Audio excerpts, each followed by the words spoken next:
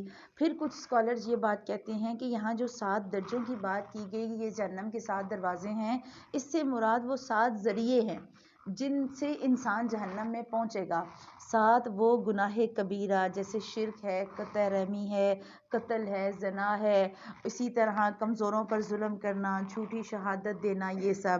اور کچھ اسکالرز اس بات سے تھوڑا سا آگے گئے، وہ کہتے ہیں یہ 7 دروازے دراصل وہ 7 اعضاء ہیں جن سے انسان گناہ کرتا ہے، جیسے دل میں گناہ کا خیال پیدا ہوا، آپ دیکھیں نا، دل، دماغ، سوچ پیدا ہوتی ہے کہ اچھا یہ بندہ ایسا ہے، گناہ کا مرکز دماغ اور دل، پھر آنکھیں دیکھتی ہیں، پھر وہ جذبات بڑھتے ہیں، پھر زبان سے وہ محبت کی باتیں شروع ہوتی ہیں، پھر آگے ہاتھ ٹچنگ تک جاتے ہیں اور پاؤں چل کے جاتے ہیں، اور پھر شرمگاہ تصدیق یا تکذیب کر دیتی ہے۔ تو کچھ اسکالرز نے کہا کہ اس سے مراد یہ 7 اعضاء ہیں جو گناہ کی طرف لے کر جاتے ہیں، تو جو جس حد تک جائے گا اس حساب سے گناہ کے حساب سے اس کو جہنم میں جلایا جائے گا۔ لیکن اس کے مقابلے میں اللہ تعالیٰ کہہ رہے ہیں کہ جس نے نیکی کی، پرہیزگار یا جنتی لوگ باغوں اور چشموں میں ہوں گے۔ جو لوگ اللہ کے نیک راستے پہ چلیں گے، پرہیزگار ہوں گے، تو اللہ کہہ رہے ہیں پرہیزگار جنتی لوگ باغوں اور چشموں میں ہوں گے، ان سے کہا جائے گا سلامتی اور امن کے ساتھ اس میں داخل ہو جاؤ، ان کے دلوں میں رنجش اور کینے کو نکال دیا جائے گا، اور وہ بھائی بھائی بنے ہوئے ایک دوسرے کے سامنے آمنے سامنے تختوں پر بیٹھے ہوں گے، نہ انہیں وہاں کوئی تکلیف چھو سکتی ہے اور نہ وہ وہاں سے کبھی نکالے جائیں گے۔ تو نبی عبادی انی انا الغفور الرحیم، اے نبی صلی اللہ علیہ وسلم میرے بندوں کو آپ بتا دیں کہ میں بڑا ہی بخشنے والا اور بڑا ہی مہربان ہوں۔ اللہ سبحانہ و تعالیٰ کہہ رہے ہیں عمل سے زندگی بنتی ہے، جنت بھی جہنم بھی، یہ خاکی اپنی فطرت میں نہ نوری ہے نہ ناری ہے۔ اللہ نے آپ کو اور مجھے ایک جیسا انسان بنایا، ہمیں فرق کون، جنت اور جہنم کا فرق کیوں رکھا؟ عمل کی وجہ سے۔ اللہ کہہ رہے ہیں میرے بندوں کو یہ ساری چیزیں بتا دیں، اگر اس سے پہلے شیطان کے راستے پر چل چکی کوئی بات نہیں، ابھی توبہ کر لو، کیوں؟ کیونکہ میں بخشنے والا اور مہربان ہوں۔ تو ایک دفعہ دل سے مانگ لیں، رب اغفر وارحم وانت خیر الراحمین، اے اللہ تو ہمارے گناہوں کو بخش، تو ہم پر رحم فرما، کیوں؟ کیونکہ تو رحم کرنے والوں میں سے بہترین رحم کرنے والا ہے۔ اور میرے اور ساتھ ہی میرے عذاب بھی نہایت ہی دردناک ہیں۔ اور انہیں ابراہیم کے مہمانوں کا حال سناؤ کہ جب انہوں نے ان کے پاس آ کر سلام کہا تو انہوں نے کہا کہ ہم کو تو تم سے ڈر لگتا ہے۔ انہوں نے کہا ڈرو نہیں، ہم تمہیں ایک صاحب علم فرزند کی بشارت دیتے ہیں۔ کہا کیا اس بڑھاپے کے آ جانے کے بعد تم مجھے خوشخبری دیتے ہو؟ تم مجھے یہ خوشخبری کیسے دے رہے ہو؟ انہوں نے کہا ہم آپ کو بالکل سچی خوشخبری سناتے ہیں، آپ مایوس لوگوں میں شامل نہ ہوں۔ کیا اپنے رب کی رحمت سے نا امید تو صرف گمراہ اور بھٹکے ہوئے لوگ ہی ہوتے ہیں۔ اللہ سبحانہ وتعالیٰ نے اس آیت میں آپ کو اور مجھے بتایا مایوسی کفر ہے، ہم نے مایوس نہیں ہونا۔ اللہ کی رحمت بڑی وسیع ہے، بڑے سے بڑا گناہ گار، بڑے سے بڑا خطا کار، اگر ابھی تک کوئی ایسا گناہ، کوئی ایسی بات جو ہمارے دل میں کھٹک رہی ہے کہ پتہ نہیں اللہ معاف کرے گا کہ نہیں، پتہ نہیں مجھ سے یہ غلطی ہو گئی، اللہ کہہ رہا ہے کہ نہیں، اگر غلطی ہو گئی ہے تو معافی مانگ لو۔ وَمَن يَقْنَطُ مِن رَحْمَتِ رَبِّهِ إِلَّا الضَّالُّونَ، اللہ کی رحمت سے صرف گمراہ ہی نا امید ہوتے ہیں۔ اور پوچھا گیا کہ اللہ کے بھیجے ہوئے فرشتوں تمہارا ایسا اہم کیا کام ہے؟ انہوں نے جواب دیا ہم مجرم قوم کی طرف بھیجے گئے ہیں، مگر خاندان لوط کہ ہم ان سب کو تو ضرور بچائیں گے سوائے لوط کی بیوی کے کہ ہم نے اسے روکنے اور باقی رہ جانے والوں میں مقرر کر دیا۔ جب بھیجے ہوئے فرشتے اہل لوط کے پاس پہنچے تو انہوں نے لوط علیہ السلام نے ان سے کہا تم لوگ تو کچھ انجان معلوم ہو رہے ہو۔ انہوں نے کہا نہیں، بلکہ ہم آپ کے پاس وہ چیز لائے جس میں لوگ شک و شبہ کر رہے تھے۔ لوگ کہہ رہے تھے نا سچے ہو عذاب لاؤ، سچے ہو عذاب لاؤ۔ اب فرشتے آ گئے، ہم تو تمہارے پاس صریح حق لائے ہیں اور بالکل سچے ہیں۔ اب تم اپنے خاندان سمیت اس رات کے کسی حصے میں چلے جاؤ اور آپ ان کے پیچھے رہنا، اور خبردار تم میں سے کوئی پیچھے مڑ کر بھی نہ دیکھے، اور جہاں کا تمہیں حکم دیا جا رہا وہاں چلے جانا۔ اور ہم نے اس کی طرف اس بات کا فیصلہ کر دیا کہ صبح ہوتے ہی ان لوگوں کی جڑیں کاٹ دی جائیں، اور شہر والے تو خوشیاں مناتے ہوئے آئے۔ لوط علیہ السلام نے کہا یہ لوگ میرے مہمان ہیں، تم مجھے رسوا نہ کرو، اللہ تعالیٰ سے ڈرو اور مجھے رسوا نہ کرو۔ وہ بولے کیا ہم نے تمہیں دنیا بھر کی ٹھیکیداری سے منع نہیں کر رکھا؟ جیسے ہمیں کہتے ہیں اچھا تم چلیے ساری دنیا کو سنوارنے، تمہیں پتہ ہے کہ اچھا تم نہ بھی گئی تو بڑا اچھا، تم نے کیا تیر مار لینا۔ ہمیں یہ فکرے سننے کو ملتے ہیں نا، جو دین پہ چلتے ہیں نا اسے یہ سننے دیکھیں، جو اللہ کا ڈر رکھنے والا ہوتا ہے وہ کہتا ہے کہ سارے کے سارے اس چیز سے بچ جائیں، اللہ تعالیٰ کی رحمت کے سائے میں آ جائیں۔ لیکن جو اس بات کو نہیں سمجھتے وہ ایک ہی بات کہتے ہیں ہاں سارے جہان کا ٹھیکہ تو اس نے لیا ہوا ہے، جب دیکھو چل پڑتی ہے، پتہ نہیں کیا ایک بندہ تم کر کیا سکتی ہو، آتا تو سننے ہے کوئی نہیں، ہدایت تو کسی کو ملتی کوئی نہیں، جو سنتے ہیں وہ بھی بڑا عمل کرتے ہیں، بس تمہیں اوروں کی فکر لگی ہے، یہی رویہ کہنے ہم نے تمہیں دنیا بھر کی ٹھیکیداری سے منع نہیں کر رکھا۔ لوط علیہ السلام نے کہا اگر تمہیں کرنا ہی ہے تو میری بچیاں موجود ہیں، یعنی قوم کی بیٹیاں ہیں، تو تم عورتوں سے نکاح کرو۔ تو تیری جان کی قسم اے نبی، وہ تو اپنی بدمستی میں سرگرداں تھے۔ پس سورج نکلتے نکلتے انہیں ایک بڑے زور کی آواز نے آ پکڑا، بالآخر ہم نے اس شہر کو اوپر تلے کر دیا اور ان لوگوں پر کنکر والے پتھر برسائے، بلا شبہ بصیرت والوں کے لیے اس میں بڑی ہی نشانیاں ہیں۔ یہ بستی ایسے راستے پر ہے جو برابر چلتی رہتی ہے، یعنی عام گزرگاہ جسے آپ کہہ سکتے ہیں جی ٹی روڈ، کہ آنے جانے والوں کو پتہ لگتا ہے، اور اس میں ایمان والوں کے لیے بڑی نشانیاں ہیں۔ ان پر 3 طرح کے عذاب آئے تھے، ایک تو آواز، شدید چیخ، پھر اللہ نے انہیں زمین بوس کیا، ان پر کنکر پھینکے گئے۔ اب جو ہے نا یہاں جو ذکر کیا گیا کہ یہ عام راہ گزر تھی، تو شہرائے عام تھی، یعنی کہ جو قوم لوط کی بستیاں تھیں وہ مدینہ سے شام کی طرف جاتے ہوئے راستے میں آتی تھیں، اور مدینہ والے سارے آتے جاتے لوگ اس بستیوں کو دیکھا کرتے تھے۔ اور کہا گیا کہ روایات میں آتا ہے کہ جبرائیل علیہ السلام نے اپنے بازوؤں پر ان بستیوں کو اٹھایا، آسمان پر لے گئے، حتیٰ کہ آسمان والوں نے ان کے کتوں کے بھونکنے اور مرغوں کے بولنے کی آوازیں سنی، اور پھر حضرت جبرائیل امین نے وہاں سے نیچے پھینکا۔ اب اس بارے میں ہے ضعیف روایت ہے واللہ عالم، لیکن ان کی جو آیا نا کہ ان کی بستیوں کو اوپر تلے کر دیا گیا، یعنی ایک چیز اٹھائی اور نیچے پٹک دی۔ آپ امیجن کریں ایک ایسے کیک کو آپ نے بنایا اور بہت خوبصورت بیک ہوا ہوا کیک آپ کے سامنے پڑا ہے، اور آپ اٹھائیں اور اس کو نیچے زمین پہ پھینک دیں، وہ بالکل ختم، ملیا میٹ ہو جاتا ہے اس کا۔ یہی حال، ساری خوبصورتی ختم، تباہ و برباد۔ اللہ سبحانہ و تعالیٰ کہہ رہے ہیں ہم نے ان کے ساتھ ایسا کیا۔ اس کے بعد ہیں ایکا والے، اور ایکا بستی کے رہنے والے بھی بڑے ظالم تھے۔ قوم شعیب کا ذکر ہے، انہیں کہا جاتا ہے ایکا والے، اور حضرت شعیب ابراہیم علیہ السلام کی جو تیسری بیوی تھی قطورہ، ان کی نسل سے تھے، اور کہا جاتا ہے کہ ایکا ایک جنگل بھی ہے، کیونکہ وہ گھنے درخت تھے، اس وجہ سے انہیں ایکا کہا گیا۔ اللہ کہہ رہے ہیں کہ جن سے بالآخر ہم نے انتقام لے ہی لیا، یہ دونوں شہر کھلے عام راستے پر ہیں، اور ہجر والوں نے بھی رسولوں کو جھٹلایا۔ ہجر جو تھا وہ ساؤتھ کی ایک بستی تھی جہاں قوم سمود آباد تھی۔ ہم نے ان کو اپنی نشانیاں بھی عطا کیں، لیکن وہ روگردانی کرتے رہے۔ یہ لوگ پہاڑوں کو تراش تراش کر گھر بناتے بے خوف ہو کر، آخر انہیں بھی صبح ہوتے ہی ایک چنگھاڑ نے آ دبوچا، بس ان کی کسی تدبیر اور عمل نے انہیں کوئی فائدہ نہ دیا۔ اللہ کہہ رہا ہے گھر بنائے۔ آپ دیکھیں جو اس وقت پہاڑ تراش کے گھر بناتے تھے، کتنی ٹیکنالوجی ہوگی ان کے پاس۔ آج ہم لوگ اگر پہاڑوں میں کہیں راستے بنانے پڑ جائیں، کہیں ریلوے ٹریک بچھانا پڑ جائے، سڑک بچھانی پڑ جائے، کتنا مشکل ہے۔ اور وہ پہاڑ کھود کے پہاڑوں کے اندر گھر بناتے تھے، اور انہیں یہ لگتا تھا کہ اتنے مضبوط گھر اگر وہ بنا لیں گے تو وہ اللہ کے عذاب سے بچ جائیں گے۔ اللہ نے کہا نہیں، اتنے مضبوط گھر بھی انہیں اللہ کے عذاب سے نہیں بچا سکے۔ یہاں پر میں بھی سوچنے، اگر ہمارے پاس بہترین گھر ہوگا، بہترین کوٹھیاں ہوں گی، بہترین گاڑیاں ہوں گی، اس کے باوجود اگر ہم اللہ کی نافرمانی کریں گے تو اللہ کے عذاب سے بھی نہیں بچ سکتے۔ ہمیں ہماری کوٹھیاں اور ہمارے یہ مربے اور ہماری یہ جاگیریں یہ اللہ کے عذاب سے نہیں بچا سکیں گی۔ پیسہ، ترقی، سائنس، ٹیکنالوجی سب اللہ کے سامنے پیچھے ہے۔ اللہ سبحانہ و تعالیٰ کہہ رہے ہیں کہ ان کی کسی تدبیر نے انہیں کوئی فائدہ نہ دیا۔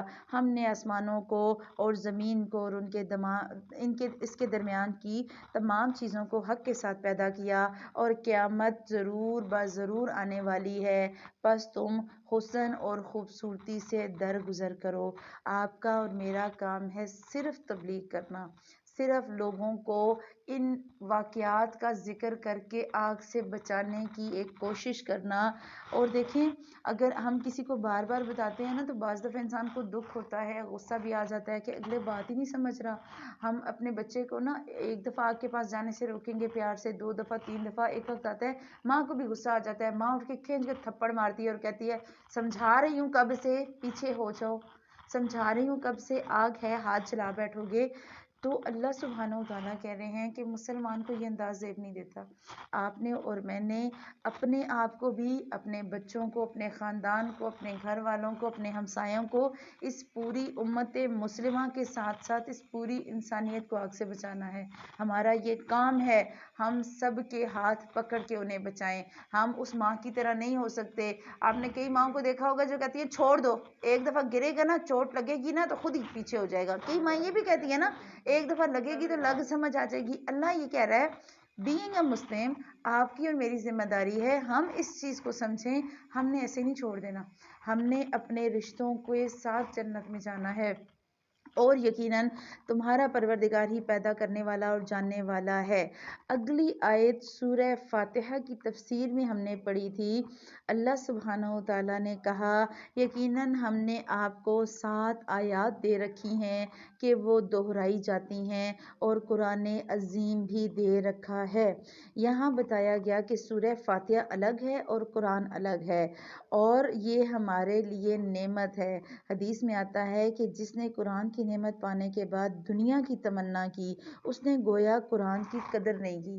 اور یہاں کہا گیا کہ سورۃ فاتحہ کی وہ 7 آیات ایسی ہیں جو بار بار دہرائی جاتی ہیں۔ ہم ہر نماز میں پڑھتے ہیں سورہ فاتحہ، ہم ہر نماز میں، کوئی بھی نماز لے لیں آپ، اس میں سورہ فاتحہ پڑھی جاتی ہے، چاہے وہ نماز جنازہ ہے، چاہے وہ نماز تسبیح ہے، چاہے وہ نماز استسقاء ہے، چاہے وہ تہجد ہے، چاہے وہ تراویح ہے، چاہے کوئی بھی نماز ہے، ہم اس میں لازمی پڑھتے ہیں سورہ فاتحہ۔ اور حضرت عمر کے بارے میں آتا ہے، وہ کہتے ہیں کہ اگر مجھے اس بات کا ڈر نہ ہوتا کہ لوگ کہیں کہ عمر نے قرآن کو بدل دیا تو میں سورہ فاتحہ کو الگ رکھتا اور باقی قرآن کو الگ، اس آیت کی وجہ سے، کیونکہ اللہ کہہ رہے ہیں کہ ہم نے آپ کو 7 آیتیں دے رکھی ہیں جو بار بار دہرائی جاتی ہیں، اور قرآن عظیم بھی، تو وہ کہتے تھے کہ قرآن الگ ہے، سورہ فاتحہ الگ ہے۔ اللہ سبحانہ وتعالیٰ نے عظیم صورت دی ہمارے پیارے نبی صلی اللہ علیہ وسلم کو، اور اللہ سبحانہ وتعالیٰ ہمیں اس صورت میں اپنی رحمت کے بارے میں بتاتے ہیں، اور اس طریقے کے بارے میں کہ جو ہمیں اللہ کے قریب لے کر جائے۔ اس میں ہم نے کہا تھا نا اہدنا الصراط المستقیم، اس میں ہم نے مانگا تھا صراط الذین انعمت علیہم غیر المغضوب علیہم ولا الضالین۔ ابھی تک کے 14 پاروں میں ہم نے یہی پڑھا۔ اللہ تعالیٰ نے بار بار بتایا دیکھو صراط مستقیم یہ ہے، اس طریقے پہ چلو گے ہدایت پا جاؤ گے، اس راستے پہ چلو گے تباہ ہو جاؤ گے، اس راستے پہ چلو گے انعام ملے گا۔ یہ راستہ ہے جو ابراہیم کی طریقے پہ چلے گا وہ جنت کی طرف جائے گا، یہ راستہ ہے جو جہنم کی طرف جائے گا، لہٰذا سنبھل جاؤ۔ تو اللہ سبحانہ وتعالیٰ ہمیں سمجھنے والا بنائے۔ آپ ہرگز اپنی نظریں اس چیز کی طرف نہ دوڑائیں جس سے ہم نے ان میں سے کئی قسم کے لوگوں کو بہرہ مند کر رکھا ہے، نہ آپ ان پر افسوس کریں، اور مومنوں کے لیے اپنے بازو جھکائے رکھیں، یعنی کہ دین پر چلنے والوں کا مقصد دین ہے، وہ دین پہ چلتے رہیں، لوگوں کو بلاتے رہیں اور کہہ دیں کہ میں تو کھلم کھلا ڈرانے والا ہوں، جیسے کہ ہم نے ان تقسیم کرنے والوں پر اتارا جنہوں نے اس کتاب الہی کے ٹکڑے ٹکڑے کر دیے۔ قسم ہے تیرے پالنے والے کی، ہم ان سب سے ضرور باز پرس کریں گے۔ بات تو یہاں ہو رہی ہے بنی اسرائیل کی اور یہود کی کہ انہوں نے اپنی کتابوں کے ٹکڑے ٹکڑے کیا، لیکن آج ہم نے اپنی کتاب کو تو ٹکڑے ٹکڑے نہیں کیا، بات وہی کہ ہم نے اس کتاب کے احکامات کو ٹکڑے ٹکڑے کر دیا۔ ہم اپنی مرضی کے احکامات پہ فتوے لگا لیتے ہیں، ہم نے اپنی مرضی کے چیزوں پہ فرقے بنا رکھے ہیں۔ اللہ سبحانہ وتعالیٰ ہمیں ان چیزوں کو سمجھنے والا بنائے۔ بس آپ اس حکم کو جو آپ کو کہا جا رہا ہے کھول کر سنا دیجئے اور مشرکوں سے منہ پھیر لیجئے۔ آپ سے جو لوگ مسخرہ پن کرتے ہیں ان کی سزا کے لیے ہم کافی ہیں، جو اللہ کے ساتھ دوسرے معبود مقرر کرتے ہیں انہیں ان قریب معلوم ہو جائے گا۔ ہمیں خوب علم ہے کہ ان کی باتوں سے آپ کا دل تنگ ہوتا ہے۔ اللہ کے نبی صلی اللہ علیہ وسلم کو بھی تو دکھ ہوتا تھا، میں بلا رہا ہوں یہ آ نہیں رہے، میں جہنم سے بچانا چاہتا ہوں یہ بچ نہیں رہے، میں دعوت دے رہا ہوں یہ سنتے ہی نہیں۔ تو اللہ سبحانہ وتعالیٰ کہہ رہے ہیں آپ اپنے پروردگار کی تسبیح اور حمد بیان کریے، فَسَبِّحْ بِحَمْدِ رَبِّكَ وَكُن مِّنَ السَّاجِدِينَ، اور آپ سجدہ کرنے والوں میں شامل ہو جائیں اور اپنے رب کی عبادت کرتے رہیں یہاں تک کہ آپ کو موت آ جائے۔ یہ ہے آپ کی اور میری زندگی بدلنے والی آیت، سورہ ہجر آیت نمبر 97 اور 98 اور 99۔ اللہ سبحانہ وتعالیٰ نے ایک ٹارگٹ دیا آپ کو اور مجھے، اللہ نے کہا دنیا میں بھیجا ہے، کیوں بھیجا ہے؟ ہم نے انسان اور جنوں کو صرف اپنی عبادت کے لیے پیدا کیا، وَمَا خَلَقْتُ الْجِنَّ وَالْإِنسَ إِلَّا لِيَعْبُدُونَ۔ اللہ نے آپ کو اور مجھے اس لیے بنایا کہ ہم اس کی عبادت کریں۔ اب سوال ہے عبادت کب کریں اور کتنی کریں؟ ان آیتوں میں جواب، آپ اپنے پروردگار کی تسبیح اور حمد بیان کریں، سجدہ کرنے والوں میں شامل ہو جائیں اور اپنے رب کی عبادت کرتے رہیں یہاں تک کہ موت آ جائے۔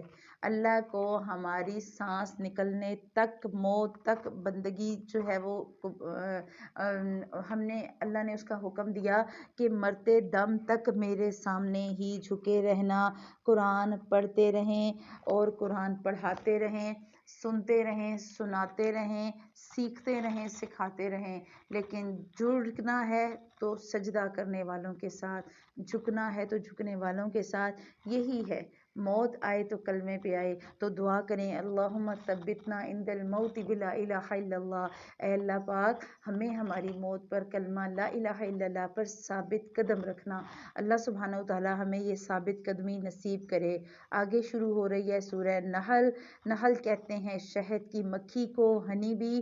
سورہ نحل مکی صورت ہے، 188 آیات ہیں اور 16 رکوع ہے، پوری صورت مکمل ہو جائے گی۔ بسم اللہ الرحمن الرحیم۔ اللہ کا حکم آ پہنچا، اب اس کی جلدی نہ مچاؤ، تمام پاکی اس کے لیے ہے کہ وہ برتر ہے ان سب سے جنہیں یہ اللہ کے نزدیک شریک بتاتے ہیں۔ وہی فرشتوں کو اپنی وحی دے کر اپنے حکم سے اپنے بندوں میں سے جس پر چاہتا ہے اتارتا ہے کہ تم لوگوں کو آگاہ کر دو کہ میرے سوا کوئی اور معبود نہیں، پس تم مجھ سے ڈرو۔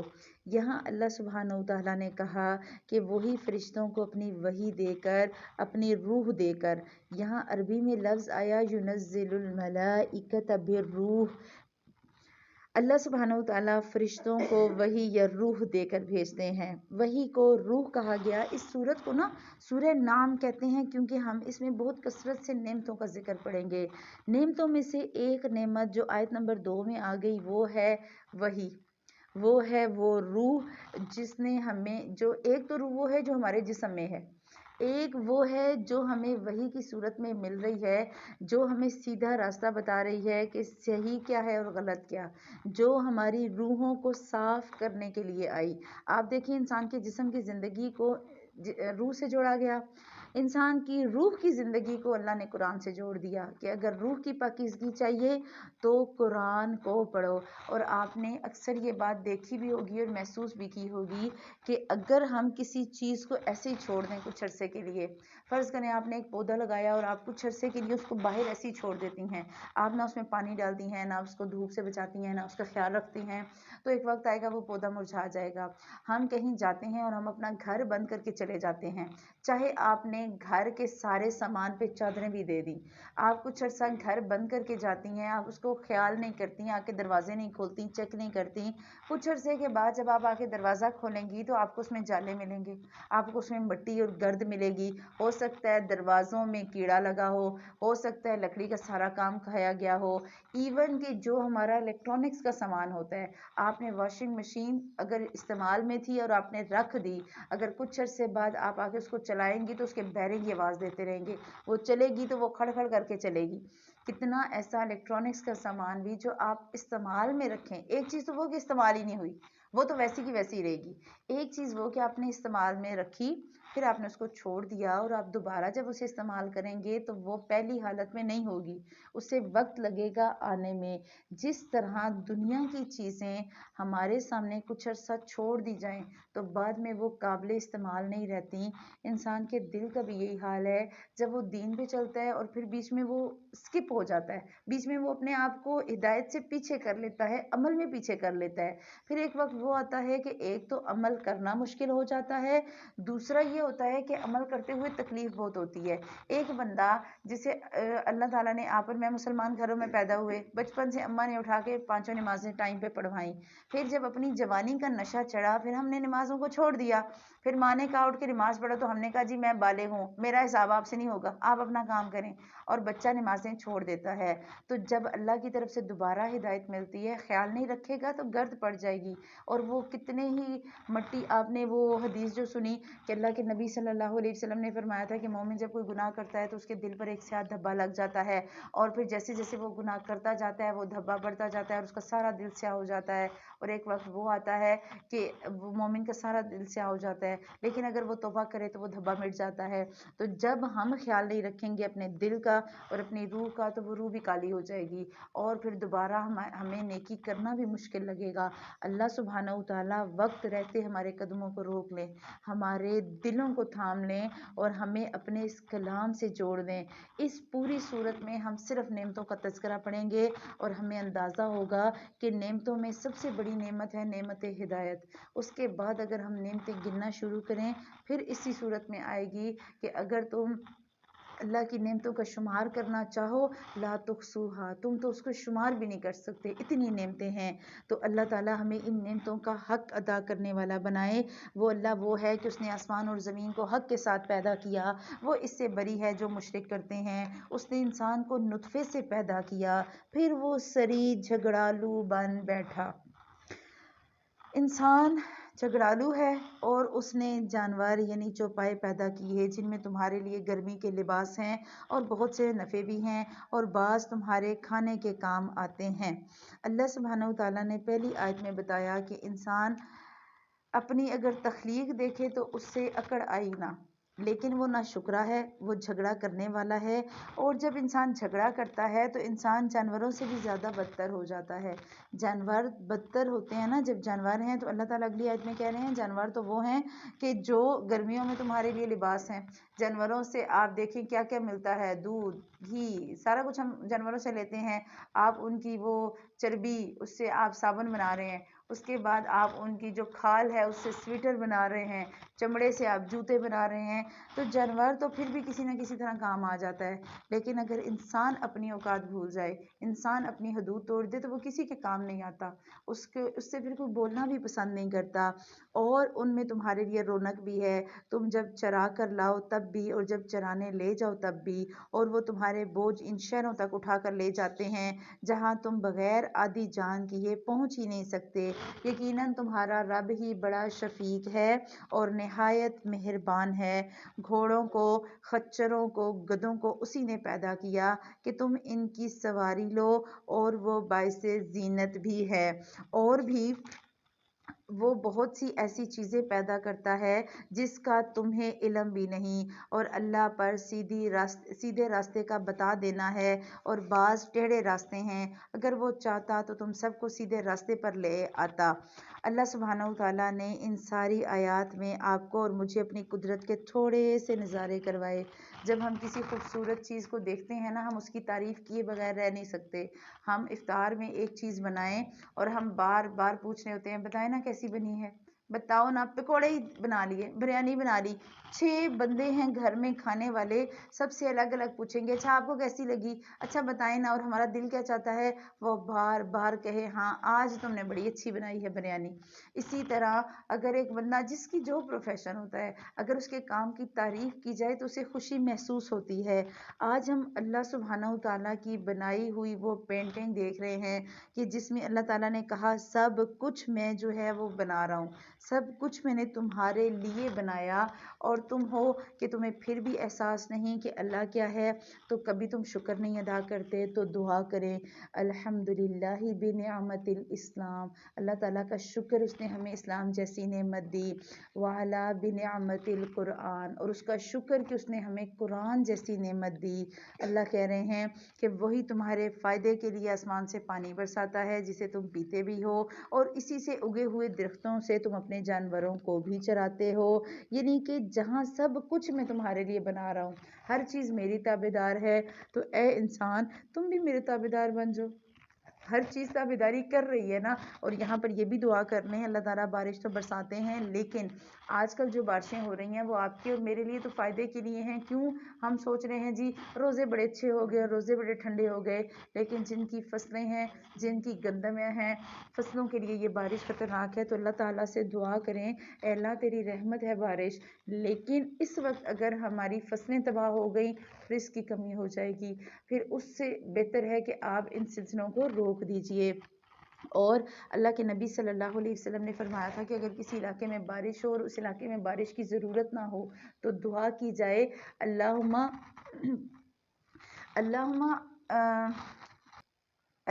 حوالینہ ولا علینا، کہ اے اللہ ہمارے ارد گرد برسا، ہمارے اوپر نہ برسا۔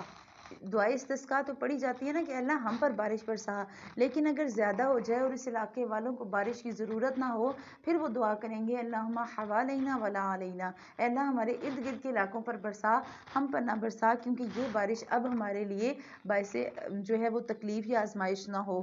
پھر اللہ کہہ رہا ہے اسی سے وہ تمہارے لیے کھیتی اور زیتون اور کھجور اور انگور اور ہر قسم کے پھل اگاتا ہے، بے شک ان لوگوں کے لیے تو اس میں بڑی نشانی ہے جو غور و فکر کرتے ہیں۔ اسی نے رات دن اور سورج اور چاند کو تمہارے لیے تابع کر دیا، ستارے بھی اسی کے حکم کے ماتحت ہیں، یقیناً اس میں عقل مند لوگوں کے لیے بہت سی نشانیاں موجود ہیں، اور بھی بہت سی چیزیں طرح طرح کے رنگ و روپ کی اس نے تمہارے لیے زمین میں پھیلا کر رکھ دی، بے شک نصیحت قبول کرنے والوں کے لیے اس میں بڑی بھاری نشانیاں ہیں۔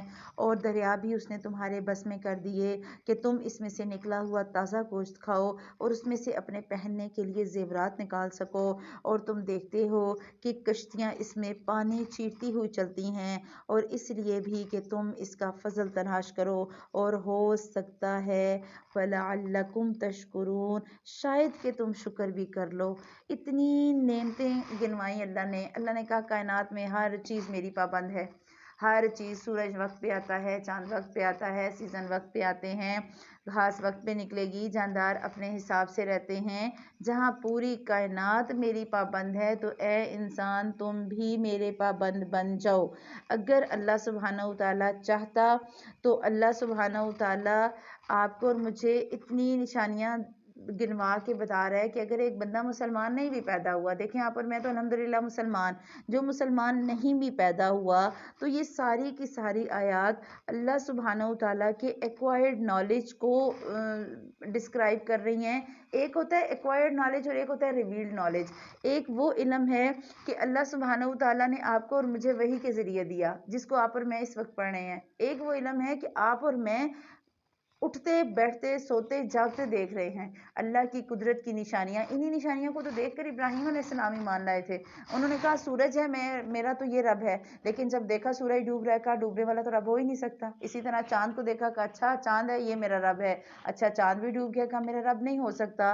ایک شخص جو کفر کے اندھیروں میں بھی ہو وہ بھی اللہ کی ان نشانیوں کے ذریعے اللہ کو پہچان سکتا ہے۔ اسی لیے تو اللہ سبحانہ وتعالیٰ نے کہا کہ دیکھو پوری کی پوری کائنات اللہ کے قانون پہ چل رہی ہے۔ اللہ سبحانہ وتعالیٰ نے جو حکم دیے اس سے کسی کو مجال نہیں کہ وہ آگے پیچھے ہوں۔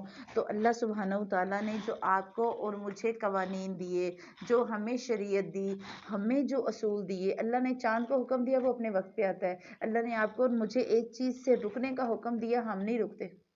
اللہ نے سورج کو حکم دیا غروب ہونے کا، وہ غروب ہو جاتا ہے۔ اللہ نے آپ کو اور مجھے جہاں جھکنے کا حکم دیا ہم نہیں جھکتے۔ اگر ہم یہیں سے سوچ لیں کہ اگر ہم دنیا کی آزمائشوں میں ڈوبیں گے اور ہم اللہ سے دور ہو جائیں گے تو ہم کامیاب کبھی بھی نہیں ہو سکتے۔ ہمیں مضبوط بننا ہے، ہمیں اپنی جڑیں مضبوط کرنی ہیں، ہمیں اپنے ایمان کو مضبوط کرنا ہے اور ان پہاڑوں کی طرح بننا ہے کہ جو زمین میں گڑے ہوئے ہیں، انہیں کوئی ہوا کوئی طوفان ہلا نہیں سکتا۔ اللہ سبحانہ وتعالیٰ ہمیں ویسا بنائے۔ اگلی آیت میں ذکر ہے اور اس نے زمین میں پہاڑ گاڑے تاکہ تمہیں لے کر ہلے نہیں، اور نہریں اور راستے بنائے تاکہ تم منزل مقصود تک پہنچو، اور بھی بہت سی نشانیاں مقرر فرمائیں۔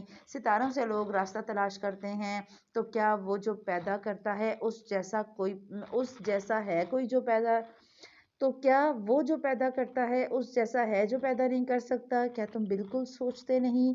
اللہ جو پہلے زمانے میں لوگ تھے نا، وہ کیا کہتے تھے، کوئی چاند کو پوچھتا تھا، کوئی سورج کو۔ آج بھی ایسے لوگ موجود ہیں جو مجوسی سورج کی پرستش کرتے ہیں۔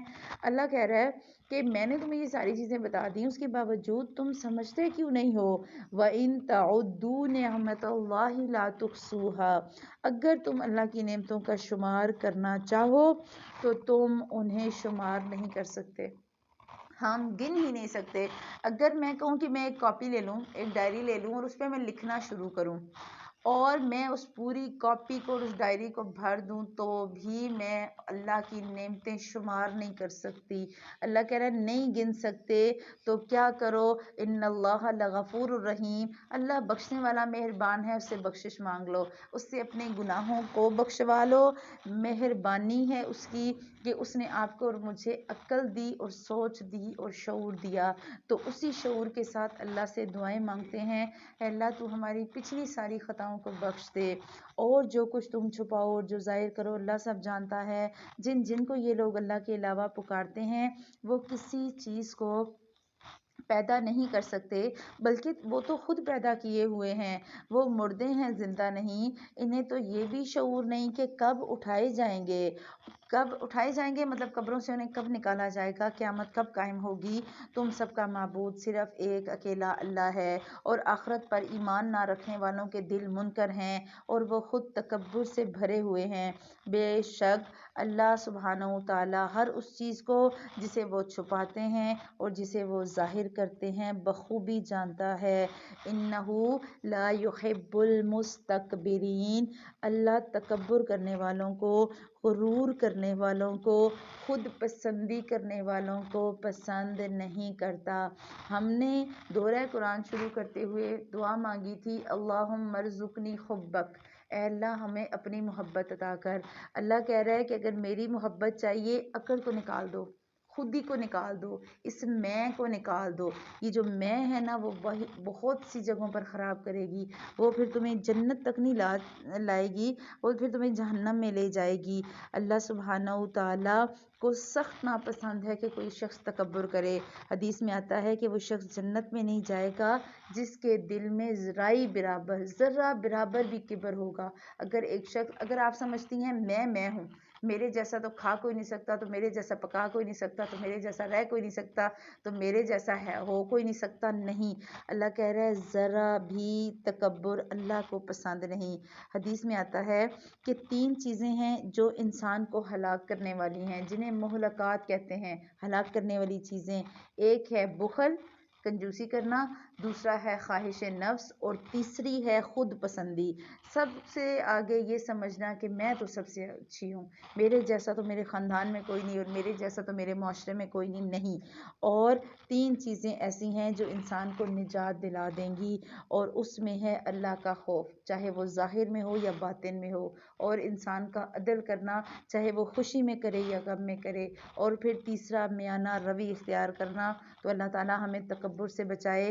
ان سے جب دریافت کیا جاتا ہے کہ تمہارے پروردگار نے کیا نازل کیا، تو وہ جواب دیتے ہیں اگلوں کی کہانیاں ہیں۔ اسی کا نتیجہ ہوگا کہ قیامت کے دن یہ لوگ اپنے پورے بوجھ کے ساتھ ہی ان کے بوجھ کے بھی حصہ دار ہوں گے جنہیں بے علمی سے وہ گمراہ کرتے رہے۔ دیکھو تو کیسا برا بوجھ اٹھا رہے ہیں۔ آپ صلی اللہ علیہ وسلم نے فرمایا تھا کہ جس نے لوگوں کو ہدایت کی طرف بلایا تو اس شخص کو ان تمام لوگوں کا اجر بھی ملے گا جو اس کی دعوت پر ہدایت کے راستے پر آگے، جبکہ جس نے لوگوں کو گمراہی کی طرف بلایا تو اس کو ان تمام لوگوں کے گناہوں کا بوجھ اٹھانا پڑے گا جو اس کی دعوت پر گمراہ ہوئے۔ تو آج آپ اور میں سوچ لیں کہ ہم لوگوں کو دین کی طرف بلا رہے ہیں یا لوگوں کو دین سے دوری پر مجبور کر رہے ہیں۔ آج ہمارا طرز عمل کیا ہے؟ آج میں یہ تو نہیں کہتی کہ قرآن تو اولڈ فیشنڈ ہے، قرآن تو جو ہے وہ آؤٹ آف ڈیٹڈ ہے، نہیں۔ آپ کو اور مجھے سوچنا ہے کہ اگر ایک شخص قرآن پہ چلے گا، قرآن پہ عمل کرے گا تو وہ ہی سیدھے راستے پر ہے۔ ان سے پہلے کے لوگوں نے بھی مکر کیا، آخر اللہ نے ان کے منصوبوں کی عمارت کو جڑوں سے اکھیڑ دیا، اور ان کے سروں پر ان کی چھتیں اوپر سے گر پڑیں، اور ان کے پاس عذاب وہاں سے آیا جہاں انہیں وہم و گمان بھی نہ تھا۔ پھر قیامت والے دن بھی اللہ تعالیٰ انہیں رسوا کرے گا اور فرمائے گا کہ میرے وہ شریک کہاں ہیں جن کے بارے میں تم لڑتے جھگڑتے تھے، جنہیں علم دیا گیا تھا، اور وہ پکار اٹھیں گے تو کہ آج تو کافروں کو رسوائی اور برائی چمٹ گئی، اور وہ اپنی جانوں پر ظلم کرتے ہیں۔ فرشتے جب ان کی جان قبض کرنے لگتے ہیں اس وقت وہ جھک جاتے ہیں کہ ہم برائی نہیں کرتے، سرنڈر کر دیتے ہیں۔ ادھر سے فرشتہ آیا جان نکالنے کے لیے، اور وہ کہتے ہیں کہ اب تو ہم اللہ کو مانتے ہیں۔ اللہ کہہ رہا ہے کیوں نہیں، اللہ تعالیٰ خوب جاننے والا ہے جو تو کچھ تم کرتے تھے۔ اللہ کو پتہ ہے ساری زندگی یہ کرتے رہے، اب فرشتوں کو دیکھ کر اللہ کو مان رہے ہو، اب کچھ نہیں ہو سکتا، بس اب تو ہمیشگی کے طور پر تم جہنم کے دروازوں میں داخل ہو جاؤ، بس کیا ہی برا ٹھکانہ ہے غرور کرنے والوں کے لیے۔ تو اللہ سے دعا کریں اللہ سبحانہ و تعالیٰ ہمیں جہنم کے آگ سے بچائے۔ ربنا اصرف عنا عذاب جہنم ان عذابہا کان غراما۔ جو شخص بھی اللہ کی اطاعت سے انکار کرے گا وہ جہنم تک ہی جائے گا۔ اور پرہیزگاروں سے پوچھا جاتا ہے کہ تمہارے رب نے کیا نازل کیا؟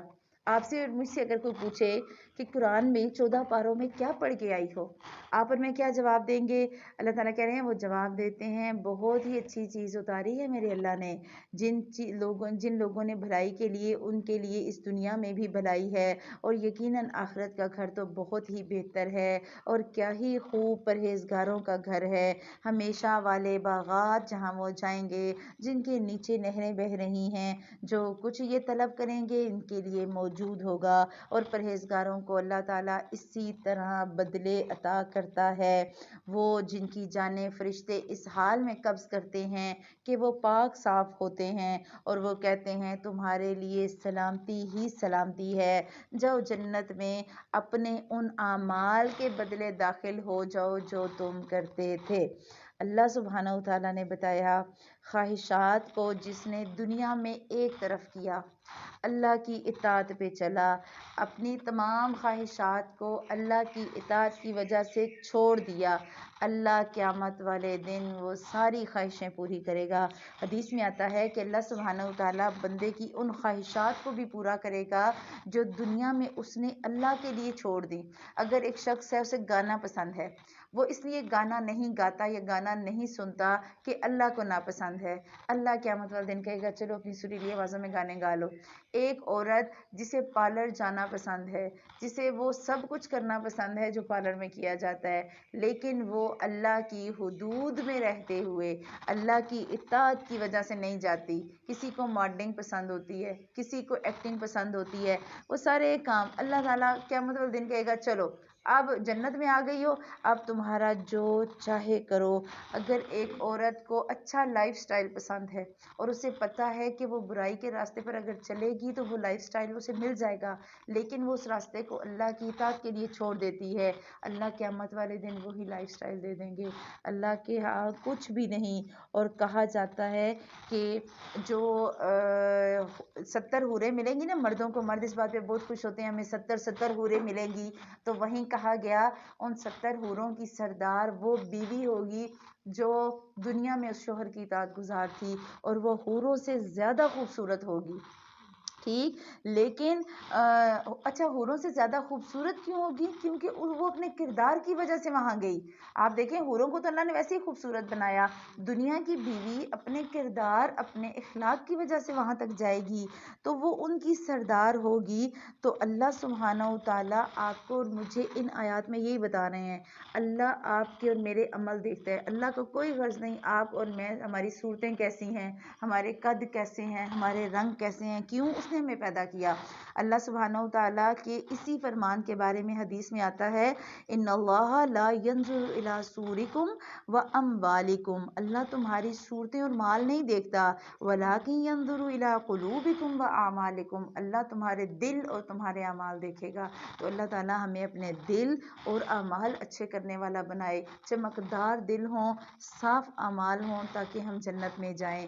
کیا یہ اس بات کا انتظار کر رہے ہیں کہ ان کے پاس فرشتے آ جائیں یا تمہارے رب کا حکم آ جائے؟ ایسا ہی ان لوگوں نے بھی کیا جو ان سے پہلے تھے، ان پر اللہ تعالیٰ نے کوئی ظلم نہیں کیا بلکہ وہ خود ہی اپنی جانوں پر ظلم کرتے رہے، بس ان کے برے اعمال کے نتیجے انہیں مل گئے، اور جس کی ہنسی یہ اڑاتے تھے اس نے انہیں گھیر لیا۔